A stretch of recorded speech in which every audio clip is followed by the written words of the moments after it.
जिसने chat GPT बनाया वो पावर हासिल करने में इतना टैलेंटेड है कि वाई कॉम्बिनेटर के फाउंडर पॉल ग्राहम ने उसके बारे में एक लाइन बोली, अगर सैम को कैनिबल्स के आइलैंड में डाल दो तो 5 साल बाद वो उनका किंग होगा। 2005 में वाई कॉम्बिनेटर के फर्स्ट बैच में आने के बाद सैम ने सिर्फ कुछ ही सालों में वाई का प्रेसिडेंट बनकर पूरा सिलिकॉन वैली नेटवर्क अपने कंट्रोल में ले लिया। 2015 में इलोन मस्क एआई की रैपिड ग्रोथ से जेन्युइनली टेरिफाइड थे, क्योंकि उस वक्त एआई की सारी मोनोपोली गूगल के पास थी और गूगल सेफ्टी को सीरियस नहीं ले रहा था। इलोन ने डिसाइड किया कि गूगल की पावर डिल्यूट करनी पड़ेगी और इस मिशन में उनकी प्राइवेट मीटिंग होती है सैम, ग्रीक ब्रोकमैन और एआई लेजेंड इलियास सत्सकेवर के साथ। इसी प्राइवेट डिनर में आइडिया निकला कि गूगल का safe open source style alternative create किया जाए और यहीं से ओपन एआई 2015 में एक नॉन प्रॉफिट ऑर्गेनाइजेशन के तौर पर शुरू हो गया। इलोन ने $1 बिलियन फंडिंग कमिट की, लेकिन अर्ली ओपन एआई के पास कोई क्लियर रोड मैप नहीं था। गेम चेंज तब आया जब 2017 में गूगल का हिस्टोरिकल रिसर्च पेपर पब्लिश हुआ, attention is all you need, जिसमें ट्रांसफॉर्मर मॉडल इंट्रोड्यूस हुआ। ये मॉडल इंटरनेट से नेसी डाटा को पढ़कर खुद सीख सकता था। ओपन एआई ने ये आर्किटेक्चर अडॉप्ट किया और यही से GPT generative pre trained transformer का एरा शुरू हुआ। जब ओपन एआई ने GPT-2 बनाया वो इतना पावरफुल था कि उन्होंने रिलीज करने से ही मना कर दिया। इसी पॉइंट पर लोगों ने डाउट करना शुरू कर दिया कि ओपन एआई अब ओपन नहीं रहा। टेंशन गो हो रही थी और 2018 में इलोन बोर्ड से रिजाइन कर गए और अपनी 90% इन्वेस्टमेंट वापस ले गए,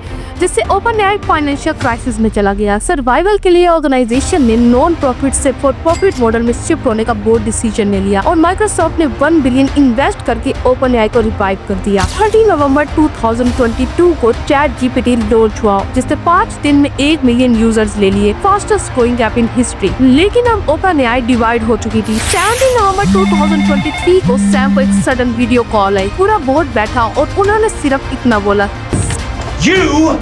You are fired! एक दिन पहले एआई फ्यूचर पर speech and next day office lockout. Open AI के अंदर न्यू डिनी शुरू हो गई। ग्रीक वर्कमैन ने प्रोटेस्ट में रिजाइन कर दिया और सब एक ही क्वेश्चन पूछ रहे थे, what did Elias see? But situation तब फ्लिप हो गई जब 700+ एम्प्लॉइज ने लेटर साइन किया। अगर सैम को वापस नहीं लाया तो हम सब माइक्रोसॉफ्ट ज्वाइन कर लेंगे। बोर्ड प्रेशर में आ गया। फाइनली बोर्ड ने यू टर्न लिया। सैम ऑल्टमैन वापस CEO बने, ग्रीक भी वापस आए और बोर्ड रिस्ट्रक्चर हो गया। जब सैम ऑफिस लौट कर आए, एम्प्लॉयज ने लिटरली चीयर्स किया। अब पूरे ड्रामा को समराइज करते हुए सैम ने बस इतना बोला, well that was a crazy weekend.